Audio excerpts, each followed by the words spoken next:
बोलिए सियापति रामचंद्र भगवान की। आ गया पूरा।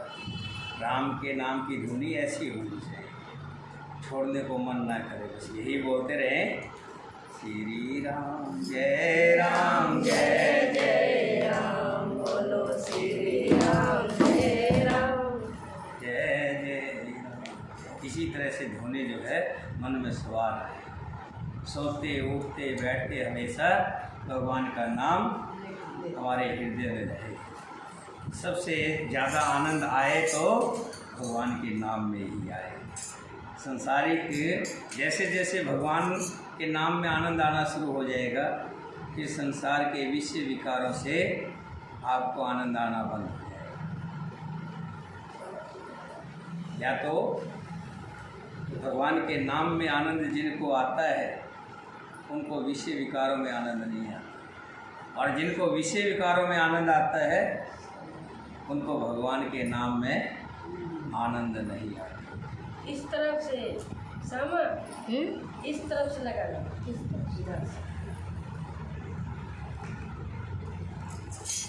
चलिए, बहुत अच्छी बात है, और थोड़ा सा समय का भी ध्यान रखना पड़ेगा आपको। ये समय एक सीमित समय है, अगर हम उसी समय में से ही कटौती करेंगे, कम करेंगे तो फिर आनंद नहीं आएगा। 4 बजे का समय है, 5 मिनट के अंदर हम भगवान राम की धुनी लगाते हैं, उसके बीच बीच में सब इकट्ठे हो जाएं तो अच्छा है। फिर उसके बाद कथा सुनने का आनंद आता है। अगर कथा बीच में कुछ गैप हो जाता है तो कथा का आनंद नहीं आता। पहले दादी अम्मा कहानी सुनाया करती ना, बीच में नहीं छोड़ते, बीच में छोड़ देंगे तो कहती थी आनंद नहीं आएगा। कथा का आनंद आता है पूरी कथा सुनने। बोलिए सियापति रामचंद्र भगवान की जय, सीता माता की जय, भक्त शत्रुघ्न की जय, वीर लक्ष्मण की जय, वीर हनुमान की जय, अपने अपने माता पिता की जय, और साचे दरबार की जय। भगवान शंकर जी और माँ पार्वती जी की ये पावन कथा, और ऊपर से सावन का महीना, बड़े भाग्यशाली लोगों को सुनने के लिए मिलता है, क्योंकि सावन का महीना बहुत ही पवित्र मास बताया गया है। इस मास की अपनी एक अलग ही छवि है।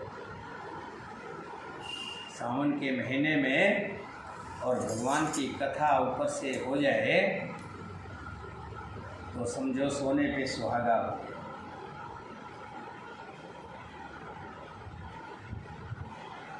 भगवान शिव की कथा चल रही है। माँ सती ने भगवान शंकर का अपमान सहा नहीं गया तो हवन कुंड में कूद करके अपने प्राणों की आहुति दे दी। शंकर भगवान को जब मालूम हुआ तो वीरभद्र नाम के अपने गण को भेजा। वीरभद्र ने जाकर के पूरे यज्ञ को विध्वंस कर दिया, और जितने भी राजा दक्ष के हिमायती थे उन सबको भी स्वर्गलोक को पहुंचा दिया।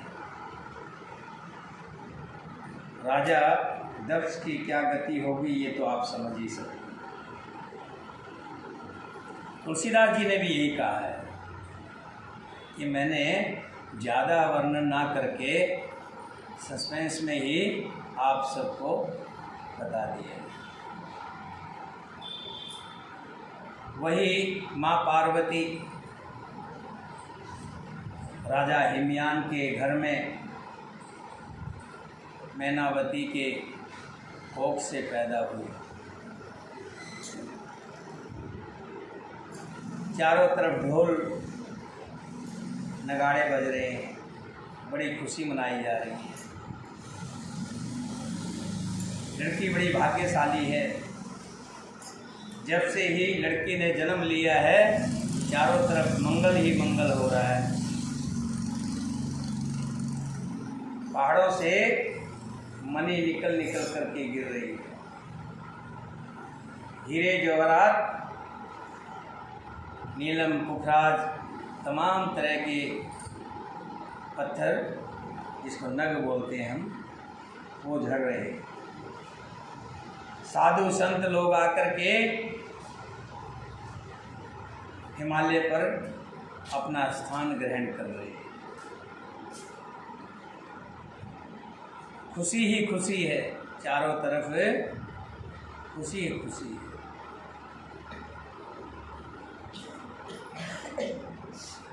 हो भी क्यों ना, क्योंकि माँ पार्वती साक्षात स्वयं अपने रूप में, उमा के रूप में वहाँ जन्म लिया है। उस सुंदर पर्वत पर बहुत प्रकार के सब नए नए वृक्ष उगने लग गए और फल देने लग गए। जो नहीं भी फल देता था वो वृक्ष भी हरा हो गया और फल देने लग गया। सरिता सब पुनित जल बही, खग मृग मधुप सुखी सब रही। सहज व्यर सब जीवन त्यागा, गिरि पर सकल करें अनुराग।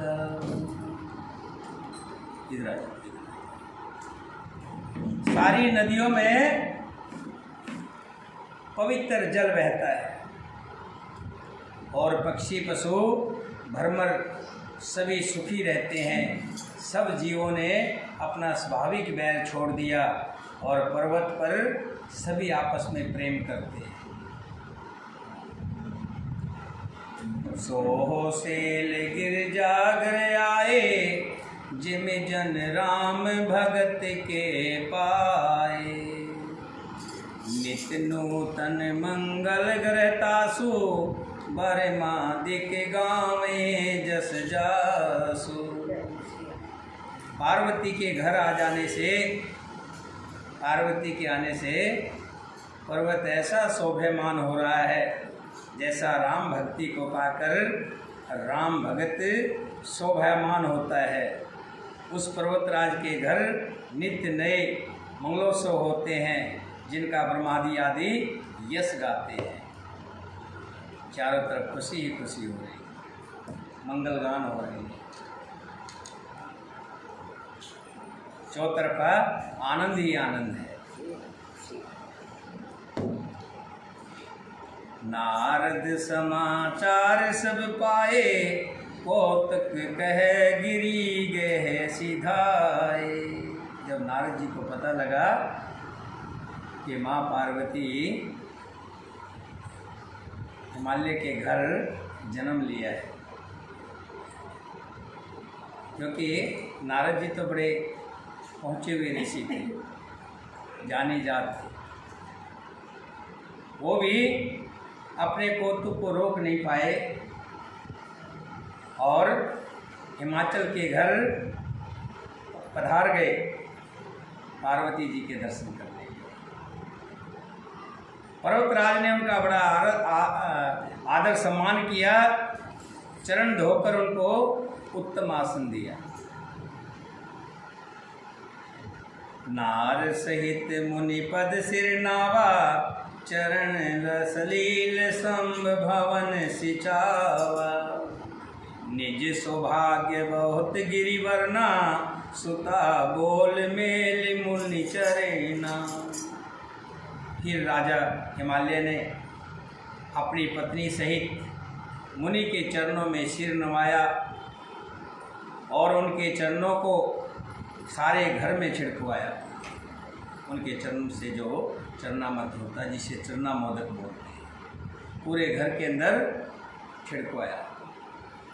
हिमाचल ने अपने सौभाग्य का बहुत बखान किया कि प्रभु आपके चरण हमारी कुटिया में पड़े, ये हमारा सौभाग्य। कहाँ नारद जैसे ऋषि मुनि, पहुँचे हुए ब्रह्म ज्ञानी ऋषि, उनका आगमन हो गया, हमारे लिए बड़े सौभाग्य की बात। और पुत्री को बुलाकर मुनि के चरणों में डाल दिया कि बेटा मुनि के चरण छू।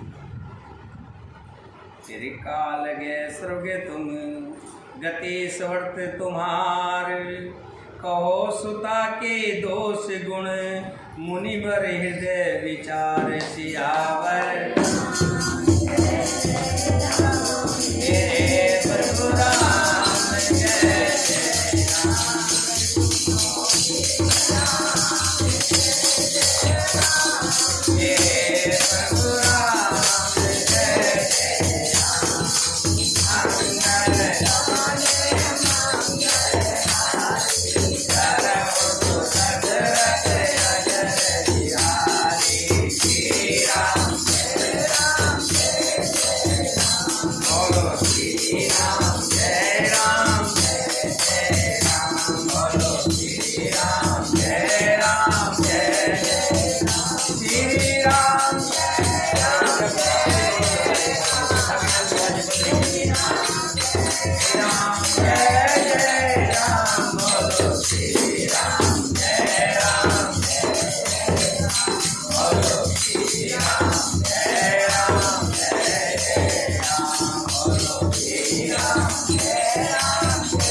राजा ने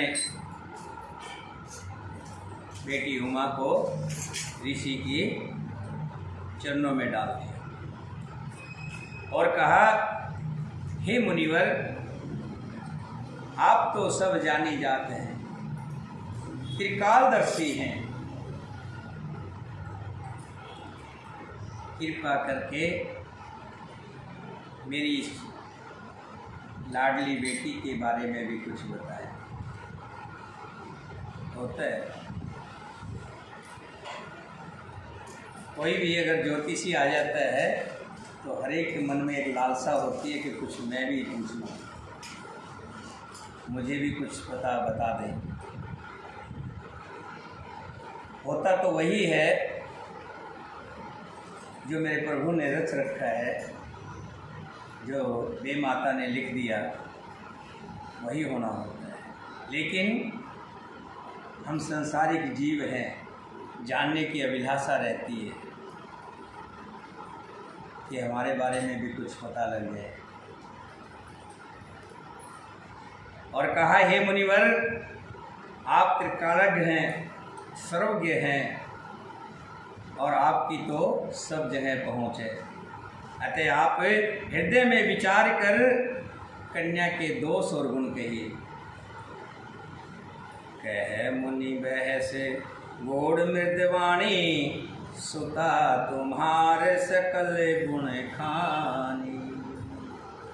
सुंदर सहज सुशील सियानी, नाम उमा अंबिका भवानी।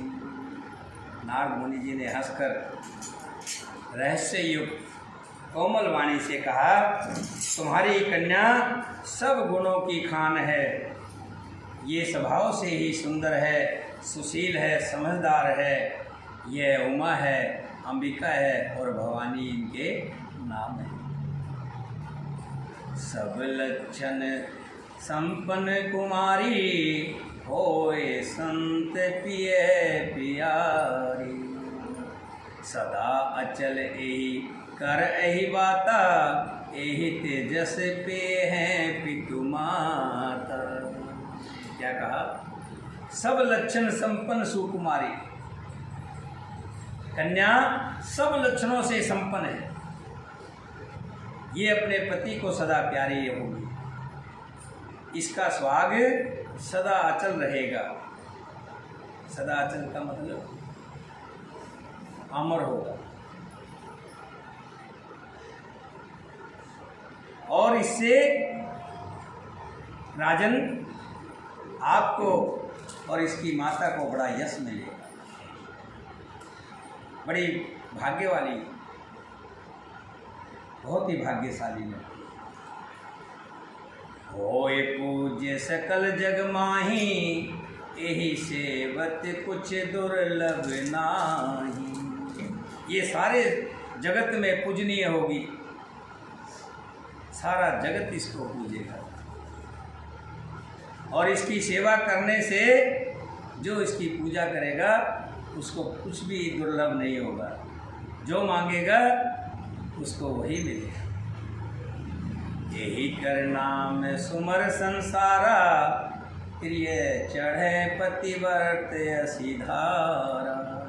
इसका नाम सुमर करके पतिव्रत रूपी तलवार की धार पर स्त्रियां चढ़ जाएंगी, पतिव्रता कहलाएंगी।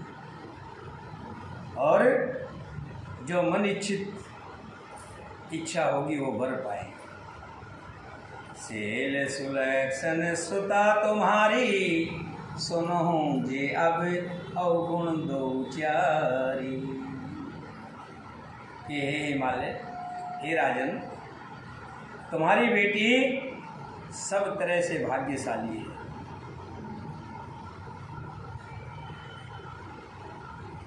सब तरह से सुरक्षणीय है, लेकिन एक दो अवगुण भी हैं। अवगुण की बात आते ही माँ बाप का कलेजा धक धक करने लगता है। लेकिन किसी भी ब्राह्मण को, ज्योतिषी को आप अपने जीवन के बारे में पूछेंगे तो जरूर कहेगा कि तुम्हारे ऊपर राहु का प्रकोप या शनि की दशा चल रही है,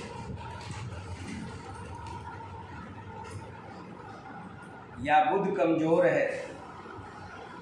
तो माँ बाप क्या कहते हैं, या कोई भी पूछेगा तो क्या कहेंगे, बोले जी इसका उपाय भी तो होगा, पूछते हैं ना। अब नारद जी उसी बात पर आ गए कि तुम्हारी बेटी बड़ी सुलक्षणीय है, लेकिन इसमें दो चार अवगुण भी हैं। अवगुण अमान मात पितुहीना, उदासीन सब संशय छीना। अवगुण अमान मात पिताहीना, एक दो अवगुण है, उनको भी सुन लीजिए। इनको जो पति मिलेगा, इनका जो पति होगा वो कैसा होगा? वो पढ़ा लिखा नहीं होगा, अनपढ़ होगा, गंवार होगा, मानहीन, कोई उसको इज्जत बेइज्जती का कोई ख्याल नहीं। शमशान की जो राख अपने शरीर के लगा ले, लपेट ले, उसका क्या मान और क्या सम्मान। माता पिता भी नहीं होंगे उसके कि बेटी को सास मिल जाए, सास ससुर भी नहीं होंगे। उदासीन होगा, एकदम से फक्कड़, भांग धतूरा पीने वाला, नशे में धुत रहने वाला,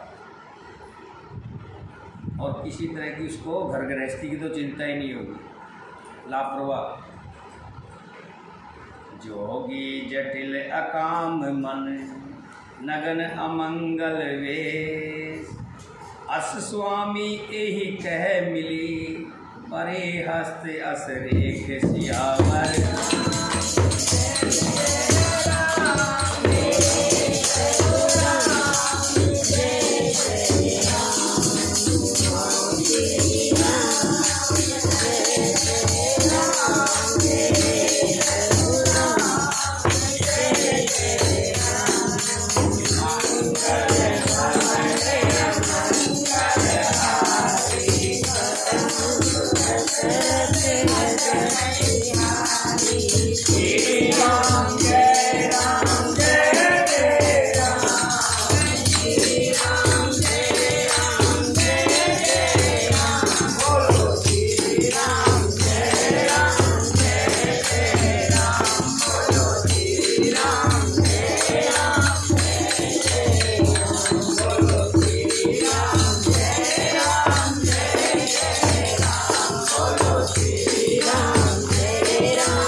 हे राजन, आपकी बेटी सुलक्षणी है। ये बहुत ही भाग्यशाली है। आपकी बेटी की हस्तरेखाएं बता रही हैं कि ये अपना और अपने पीहर का और ससुर का सब जगह नाम ऊंचा करेगी। कन्या सभी लक्षणों से संपन्न है। यह अपने पति को सदा प्यारी होगी, इसका सुहाग सदा अचल रहेगा और इससे इसके माता पिता भी यश पाएंगे। ये सारे जगत में पूजनीय भी होगी। इसकी सेवा करने से कुछ भी दुर्लभ नहीं होगा। हे पर्वतराज, लेकिन हस्त रेखा के अंदर कुछ दोष भी हैं। हिमालय कहने लगे, महाराज जब हमने मिठाई खाई है तो कड़वा कौन चखेगा। अभी तक इतनी अच्छी अच्छी बातें बताई, वो भी बता दीजिए। तो नारद जी कहने लगे कि जो इसको पति मिलेगा वो गुणहीन होगा, अनपढ़ होगा, गंवार होगा, कोई इज्जत नहीं होगी, माता पिता भी नहीं होंगे, लापरवाह, फक्कड़, भांग धतूरा पीने वाला, योगी, बड़ी बड़ी जटाएं, निष्काम देह, शरीर से नंगा और अमंगल भेष वाला, ऐसा पति इसको मिलेगा। इसके हाथ में ऐसी रेखा पड़ी हुई है, भाग्य की रेखा लिखी हुई। सुन मुनि गिरा सत्य जिय जानी, दुख दंपते उमा हर्षानी। नारद हो ये भेद न जाना, दशा एक सम जय बिलगाना।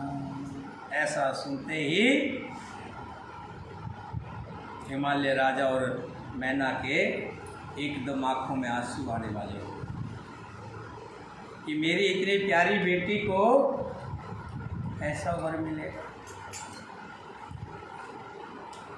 क्योंकि वो जानते थे कि नारद की बात असत्य नहीं हो सकती।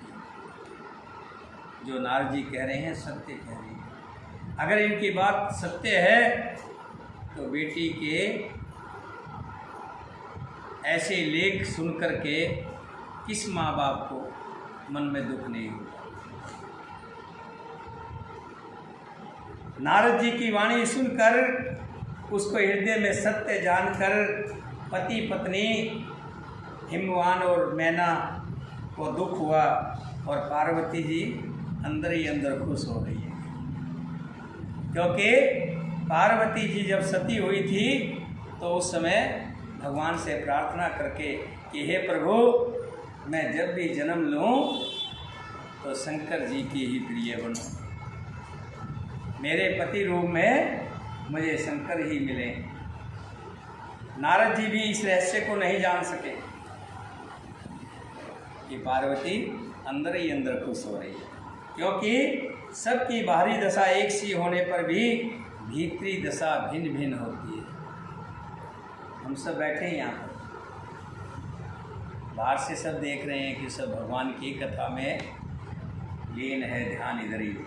हो सकता है कि किसी का ध्यान कहीं किसी और चीज़ की तरफ हो, कोई गिलास देख रहा हो, कोई भगवान की फोटो देख रहा हो, कोई जलते हुए दीपक को देख रहा हो, और कोई ये देख रहा है कि वीडियो बन रही है।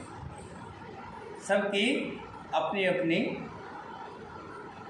भारी दशा जो है एक जैसी हो सकती है। हाथ जोड़ करके बैठे हैं, ध्यान कथा में है, इसमें कोई दो राय नहीं। अंदर की दशा तो अंदर वाला ही जानता है। कोई भी जान नहीं पाया कि पार्वती के अंदर खुशी की लहर दौड़ गई जब नारद जी ने कहा कि इसका पति ऐसा होगा। कैसा?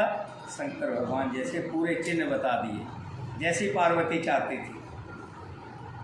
सकल सखी गिरजा गिरि में ना, पुलक शरीर भरे जल नैना।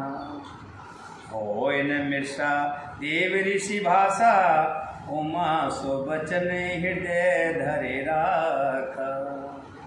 सारी सखियाँ पार्वती, पर्वतराज हिमवान और मैना सभी के शरीर इसको सुन करके दुखी हो कि पार्वती को कैसा पति मिलेगा, ऐसा पति मिलेगा। ऐसा सुन करके सबके चेहरे दुख से भर गए और सभी के नेत्रों में जल भर आया, आंसू आ गए। देव ऋषि के वचन असत्य नहीं हो सकते, ये विचार कर पार्वती ने हंस करके उन वचनों को हृदय से धारण कर लिया। लेकिन एक पार्वती ऐसी है, उमा ही ऐसी है जो अंदर से खुश है। उपजे शिव पद कमल स्नेहु, मिलन कठिन मन भासन देहु। जान को सर प्रीत दुराई, सखी उछंग बैठ पुण्य जाई। उन्हें शिव जी के चरण कमलों में संदेह हो आया, परंतु मन में ये संदेह हुआ कि उनका मिलना कठिन है। अवसर ठीक ना जानकर उमा ने अपने प्रेम को छिपा लिया और फिर वे सखी की गोद में जाकर बैठ गए। झूठ न होए देव ऋषि वाणी, सोचे ही दंपति सखी सियाणी। देव ऋषि नारद जी की वाणी झूठी नहीं होगी, ये विचार कर राजा और रानी और सारी जो चतुर सखियां थी वो चिंता करने लगी। और धर धीर कहें गिरिराओ, कहो नाथ का करूं उपाय। फिर हृदय में धीरे धरकर पर्वतराज राजा ने कहा, हे नाथ, इसका कोई उपाय तो होगा। कुछ उपाय बता दीजिए। कहते ना कि भाई राहु की चल रही है तो इसका कोई उपाय तो होगा, पूछते ना पंडित जी से। ऐसे ही राजा नारद जी से पूछते हैं कि हे महर्षि कुछ उपाय भी तो होगा। कहे मुनिष हिमवंत सुनो, जो विधि लिखा लीलार, देव दनुज नर नाग मुनि, को न मेटन हार सियावर।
नारद जी कहने लगे, हे हिमवान, हे राजन, सुनो, विधाता ने ललाट पर जो लिख दिया, कहे मुनि से हिमवंत सुनो, जो विधि लिखा लीलार। लार मैंने मार दिया। देव दनुज नर नाग मुनि, को न मेटन हार। जो लिखा गया उसको कोई नहीं मेट सकता। हम लोग कहते हैं कि मैं ये कर रहा हूँ, मैं वो कर रहा हूँ, मेरे बिना घर ही नहीं चलेगा, मेरे बिना ये नहीं होगा। ये सब हमारे मन का वहम है, भ्रम है। क्योंकि विधाता ने जो लिख दिया है, लेख लिखे गए हैं, वो हमारे पिछले जन्मों के कर्मों के अनुसार हमारे लेख लिखे गए। ये हमारा भ्रम है कि मैंने 2 पुत्र जन्मे, मैंने 2 कोठियाँ खड़ी की, मैंने उसको मार दिया, मैंने उसको जिला दिया, मैंने उसको अच्छा किया, मैंने उसका बुरा किया। ये आपके और हमारे भ्रम है। अगर आप कीर्तन में बैठे हैं तो आपके पिछले जन्मों के अच्छे कर्म हैं, जो आप हरि की कथा सुन रहे हैं। ये आपके पिछले जन्मों के प्रभाव हैं। उसी की वजह से आपको सत्संग मिला है। आपके इस जन्म के जो कर्म हैं वो तो आगे जा कर के वो अभी नहीं मिलेंगे। वो तो एफडी, आपकी एफडी होने लग रही है, और फिर जब पूरी हो जाएगी फिर एफडी टूटेगी आपकी। तो इसीलिए तो कहते हैं नेकी कर, तेरे काम आएगी, बुराई से बच, तेरे काम आए। ये हमारे मनों के अंदर भ्रम है कि मैं ये कर रहा हूँ तो मुझे ये मिल रहा है। मैंने ऐसे लोगों को देखा है जो खाली फ़ोन पे कहते हैं नहीं नहीं नहीं नहीं नहीं, 56 करोड़ का नहीं, 80 करोड़ का अगर विचार हो तो बताना। 56 और 80 में कितना फ़र्क होता है? 24 करोड़ रुपये। और ऐसे लोग भी देखे हैं जो मात्र 1 लाख रुपए के लिए सारी जिंदगी मेहनत मजदूरी करते रहते हैं। कोई 20 गज का एक छोटा सा कमरा नहीं बना पाते, सारी उम्र बीत जाती। ऐसे ऐसे लोग भी देखे हैं जिनके 20-20 हज़ार गज के फार्म हाउस, जिसका 20,000 रुपये महीना तो खर्चा, जो उसमें माली रखे हुए हैं और लाइट वगैरह का खर्चा। एक दिन फुर्सत नहीं है उन लोगों को कि वो 20,000 गज का जो फार्म हाउस बनाया उसमें महीने में एक दिन भी चले जाए, नसीब में नहीं है। और एक व्यक्ति 20 गज के प्लाट के लिए सारी ज़िंदगी मजदूरी करके मेहनत करके अपनी उम्र को गंवा दे। एक टाइम की रोटी खाता, एक टाइम की रोटी नहीं खाता। तो ये क्या है? सब अपने, नारद जी यही कह रहे।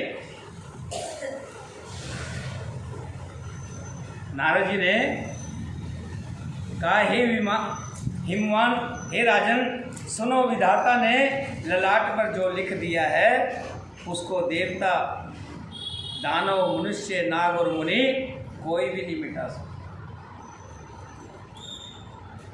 फिर भी अगर आप कहते हो तो एक उपाय बता सकता हूँ, लेकिन वो उपाय संभव नहीं लगता। इसी तरह एक बार हुआ था, एक लड़का बहुत बीमार, बहुत इलाज किया, उसका इलाज नहीं हुआ, कोई कसर नहीं छोड़ी इलाज कराने में। वैद्य होते थे पहले, डॉक्टर तो होते नहीं थे।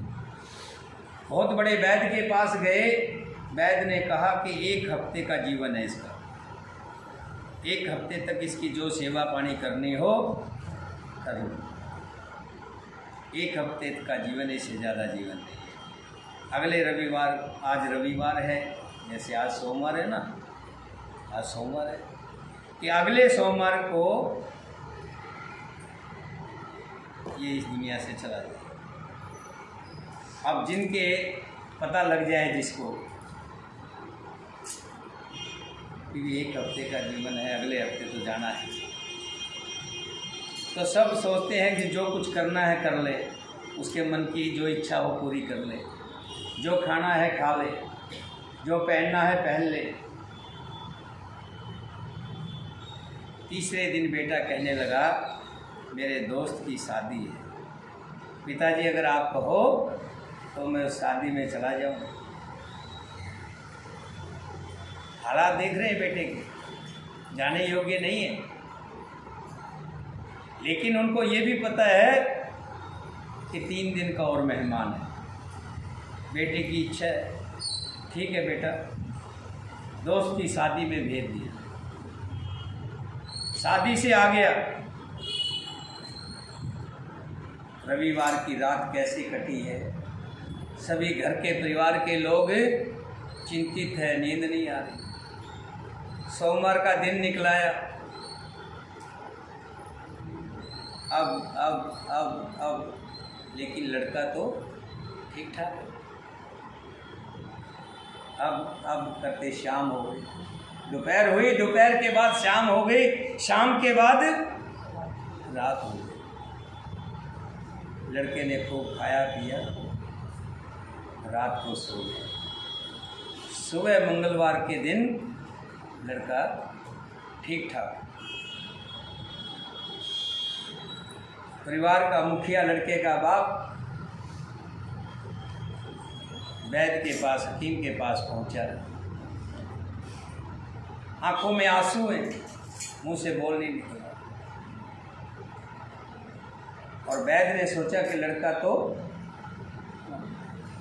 इसीलिए इसकी आंखों से आंसू आ रहे हैं।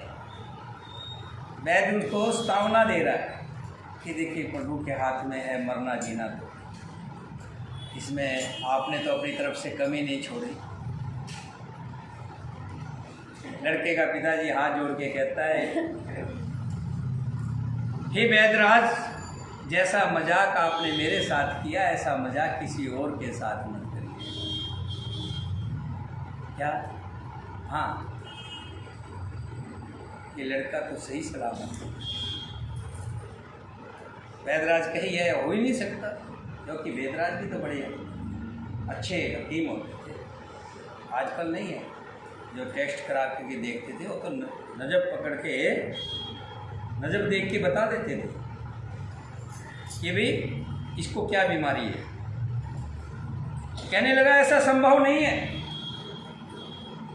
लड़के के पास आए दोनों, आकर के लड़के से पूछा, लड़के को पहले देखा फिर पूछा कि बेटा तूने क्या खाया पिया। उसने बता दिया ये खाया, पूरी खाई, समोसे खाई, ये खाई, जो भी खाया था। और कुछ कहीं गया था? हाँ, 3 दिन पहले लड़के दोस्त की शादी में गया था, तो वहाँ क्या खाया था? वहाँ भी ये जो भी खाया था बता दिया। और बस रास्ते में आ रहा था तो एक गन्ने का खेत था, उसमें से गन्ना खोद करके चूसा था कि चलो हमें ले चलो वहाँ। गन्ने के पेड़ के पास जहाँ से खोदा था गन्ना, वहाँ नागिन ने अंडे दे रखे थे, और अंडे में से जो अंडे टूट गए थे उसका जो सत्त था वो गन्ने के अंदर आ गया था। वेदराज कहने लगे यही इसकी दवाई थी, और ये दवाई संसार में किसी के बस की नहीं थी कि ना तो काली नागिन मिल भी जाए तो उसके अंडे कहाँ मिले, अंडे मिल भी जाए तो उसका सत्त कैसे पिलाएं बच्चे को, किसी को। भगवान ने इसकी ज़िंदगी रखी हुई थी। तो ये जो अंडे, काली नागिन के अंडे टूट करके वो सत्त गन्ने के अंदर चला गया, और वो गन्ना इस लड़के ने चूस लिया और इसकी इलाज बन गया। नारद जी कह रहे हैं एक उपाय तो है, लेकिन वो उपाय मुमकिन नहीं है, मुश्किल है। तद्यपि एक मैं कहूँ उपाय, होए करे जो देव सहाय। जस वर में वर्णो तुम पाई, मिले उमें तस संशय नाहि।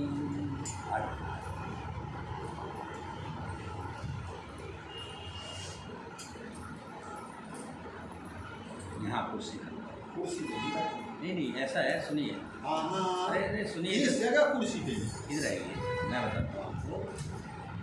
सुनो, 2 व्यक्तियों को ये पद मिला हुआ है, सुनिए। अरे सुन तो सही, अरे सुनो बात। 2 व्यक्तियों को ये पद मिले। एक जो कथा पढ़ता है, कथावाचक है, उसको आसन मिला है, वो ऐसे आसन पर बैठ सकता है, कुर्सी जैसे आसन। एक जो ब्राह्मण होता है, ब्राह्मण को भी वो आसन है कि ब्राह्मण भी ऊंच आसन पर बैठ सकता है।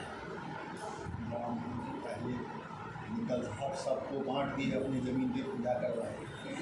ब्राह्मण तो वही है भिखारी, सबको दे दिए हैं, सबकी पूजा पत्थर पे, अपनी पूजा जमीन पे। हाँ जी, इधर आइए, कुर्सी यहाँ ले आओ।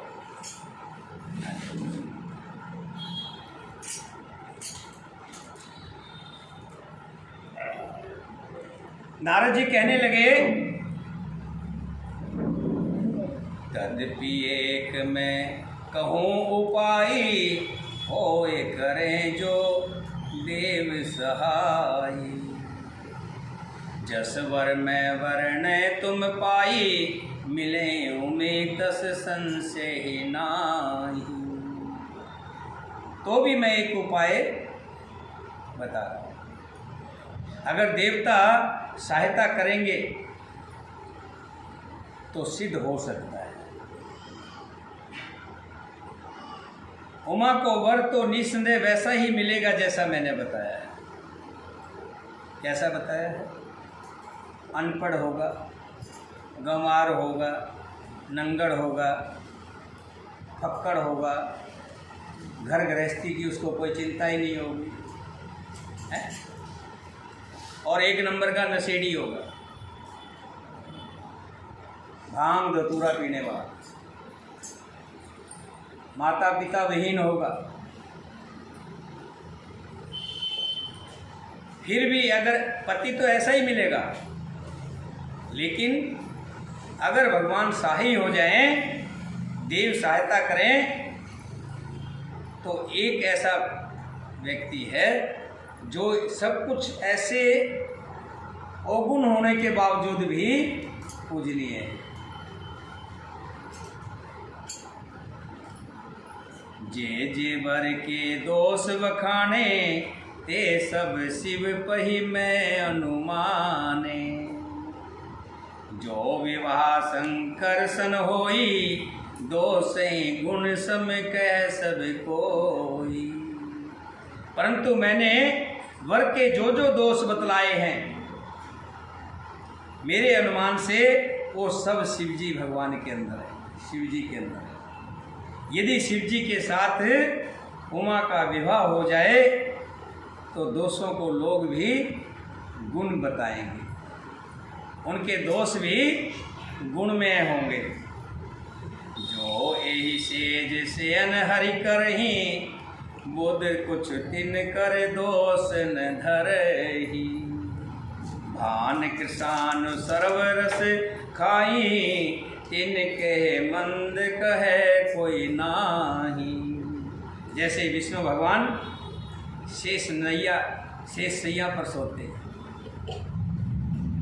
तो भी कोई उसको बुरा बताते हैं क्या? नाग की सैया पर, शेष पर सोते, फिर भी लोग, पंडित लोग अच्छा बताते हैं। सूर्य और अग्निदेव अच्छे बुरे सभी रसों का भक्षण करते हैं, परंतु उनको कोई बुरा नहीं कहता। शंभु हरे अशुभ सलील सब बही, सुर सरि को अपूनित न कही। समरथ कछु नहीं दोष गुसाई, रवि पावक सुर सर की नाई। गंगा जी में शुभ और अशुभ सभी तरह का जल बहता है। गंगा जी में शुभ और अशुभ सभी तरह का जल मिलता है, पर कोई उसे अपवित्र नहीं कहता। कहता है क्या? सूर्य, अग्नि और गंगा जी की भांति समर्थकों को कुछ दोष नहीं लगता।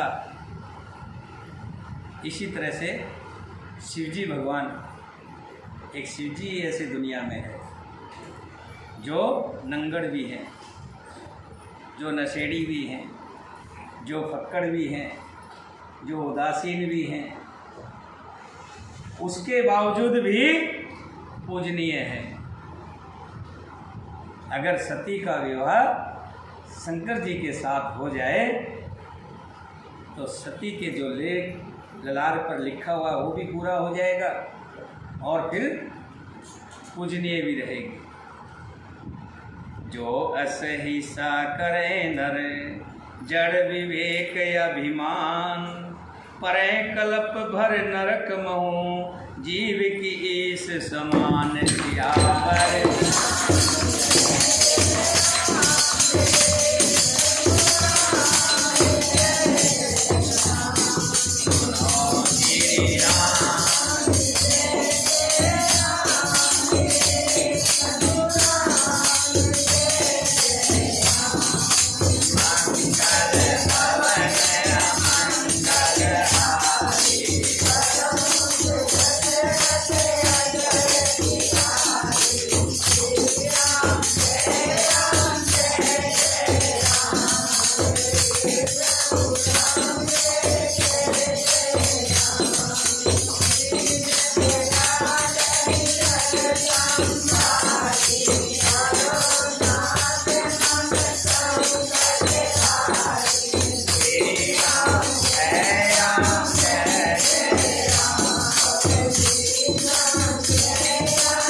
सुरसरि जल कृतवारुण जाना, कभो न संत करें तिहि पाना। सुरसरि मिले सो पावन जैसे, इस अनीस अंतर ही जैसे। गंगा जी से भी अगर मदिरा बनाई जाए, गंगा जी के जल से भी, तो भी संत लोग उस मदिरा का सेवन नहीं करते। लेकिन अगर मदिरा गंगा जी के अंदर मिल जाए तो मदिरा भी पवित्र हो जाए। उसको भी ब्रह्म ऋषि माथे पे लगा करके सेवन करते। शंभ सहज समरथ भगवाना, एहि विवाह सब विधि कल्याणा। दुराध्य पे एहि महेशु, आशुतोष पुण्य किए कलेशु। शिव जी सहज ही समर्थ हैं, क्योंकि वे भगवान हैं। इसलिए इस विवाह में सब प्रकार से कल्याण है। परंतु महादेव जी मानेंगे कैसे? उनको मनाना बड़ा कठिन काम है, आसान काम नहीं है। महादेव जी की आराधना बड़ी कठिन है, फिर भी तप करने से वे जल्दी संतुष्ट हो जाते हैं, प्रसन्न हो जाते हैं, क्योंकि वो भोले भंडारी हैं। जो तप करें कुमारी तुम्हारी, भावे मेट सकह त्रिपुरारी। यद्यपि वर अनेक जग माही, एक शिव तज दूसर नाही। यदि तुम्हारी कन्या तप करे, कन्या मतलब उमा, तो त्रिपुरारी महादेव जी होनहार को मिटा सकते हैं। यद्यपि संसार में वरों की कमी नहीं है, पर इसके लिए शिव जी को छोड़कर दूसरा वर है ही नहीं। वरदायक परनातरि भंजन, कृपा सिंध सेवक मन रंजन। इच्छित फल बिन शिव अवराधे, लहन कोट जोग जप साधे। शिव जी वर देने वाले, शरणागत के दुखों को दूर करने वाले, दुखों का नाश करने वाले, संकटों का नाश करने वाले, कृपा के समुंदर और सेवकाओं के मन को प्रसन्न करने वाले, वो भक्तों के हृदय की जाने जाने वाले।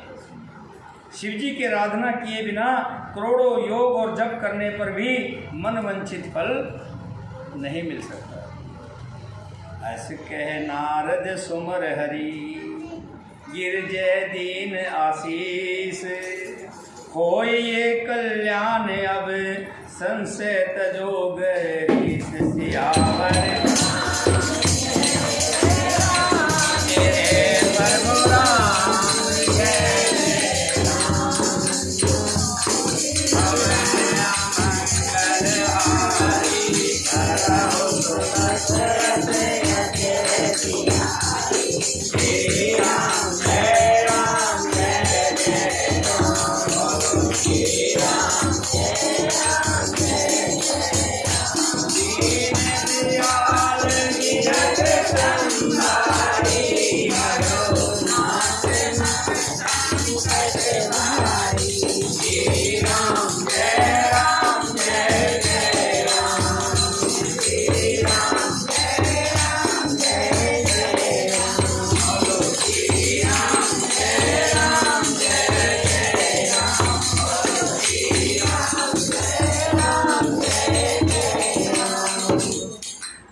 भगवान का स्मरण करके नारद जी पार्वती को आशीर्वाद दे रहे हैं। और आशीर्वाद दे करके कहा, हे पर्वतराज, तुम अपने मन की संख्या को त्याग दें, अब भगवान आपका कल्याण करेगा। कह अस ब्रह्म भवन मुनि गयो, आगल चीत सुनो जस भयो। यो कहकर नारद मुनि ब्रह्मलोक को चले गए। अब आगे जो चरित्र हुआ उसे ध्यान से सुनिए। पते एकांत पाए कह मैना, नाथ न मैं समझे मुनि बैना। पति को एकांत में पाकर मैना ने कहा, हे नाथ। मैना थी पार्वती यानी उमा की माँ। जैसे घर में कोई आया होता है, कुछ बातें होती हैं, तो उसके जाने के बाद स्त्रियाँ क्या कहती हैं? क्या कह रहा था जी है? मैं कुछ समझी नहीं। तो ऐसे ही उमा की माँ मैना पूछती है, पति एकांत पाए कह मैना, नाथ न मैं समझी मुनि बैना। मुनि बैना मुनि की बात। एकांत में पाकर मैना ने कहा, हे नाथ, मैंने मुनि के वचनों का अर्थ नहीं समझा। मुनि क्या कह रहे थे? जो घर बर कुल होय अनुपा, करऊं विवाह सुता अनुरूपा।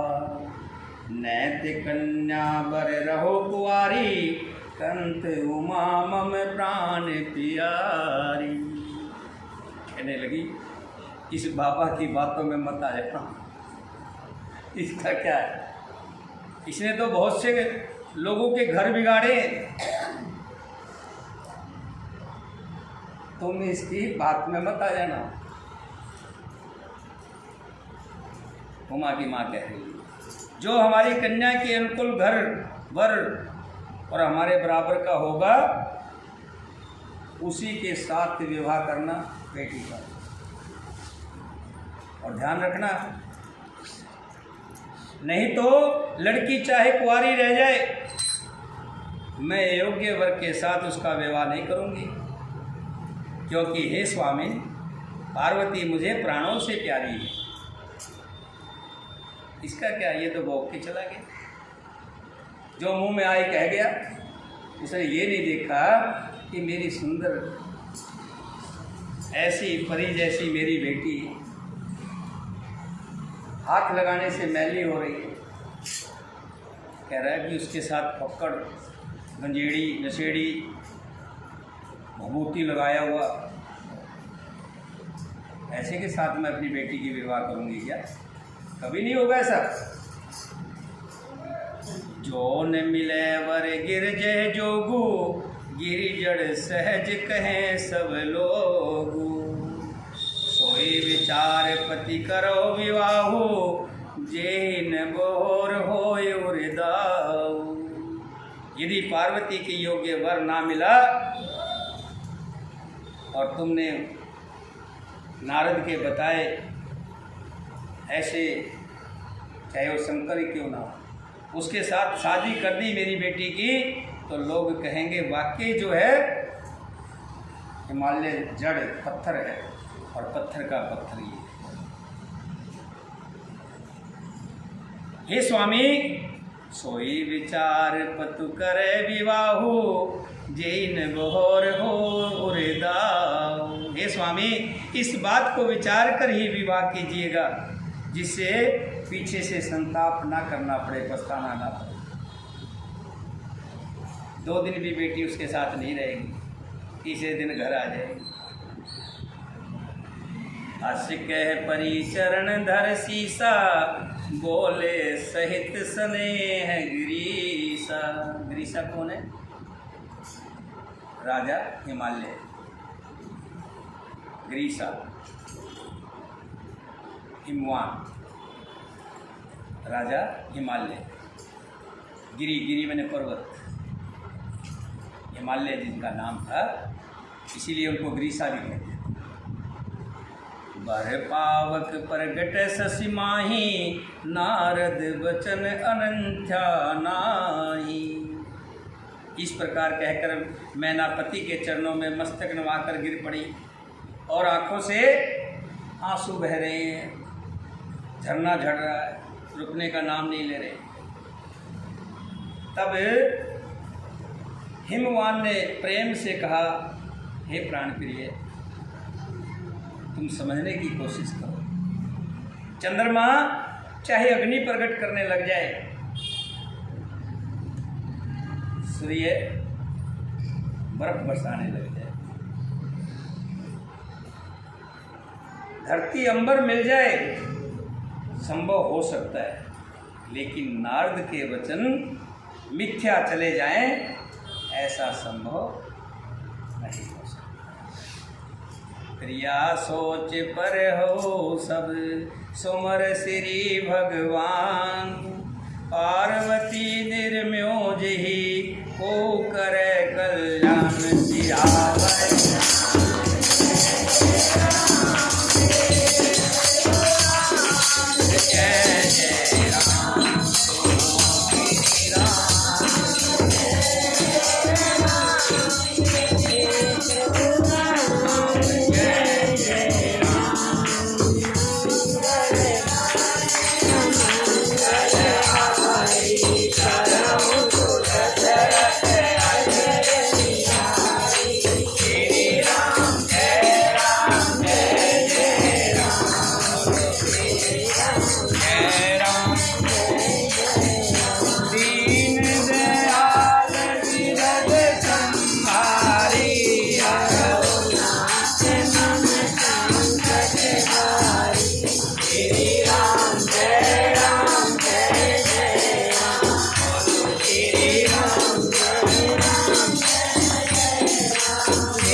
प्रकार से हिमालय ने मैना को समझाया, देखो दुनिया इधर से उधर हो सकती है, लेकिन नारद की जो कही गई वचन है वो मिथ्या नहीं जा सकती। तुलसीदास जी ने एक बहुत बढ़िया बात कही, कहते हैं कि एक बार के लिए अगर भगवान रुष्ट जाएं तो व्यक्ति का भला हो सकता है। भगवान रुष्ट हो जाए तो ब्राह्मण उसको बचा सकता है। ब्राह्मण के पास भगवान को वश में करने की शक्ति है, लेकिन अगर ब्राह्मण रुष्ट हो जाए तो उसको कोई भी संसार में बचाने वाला नहीं। ब्राह्मण पूजनीय, आदरणीय है।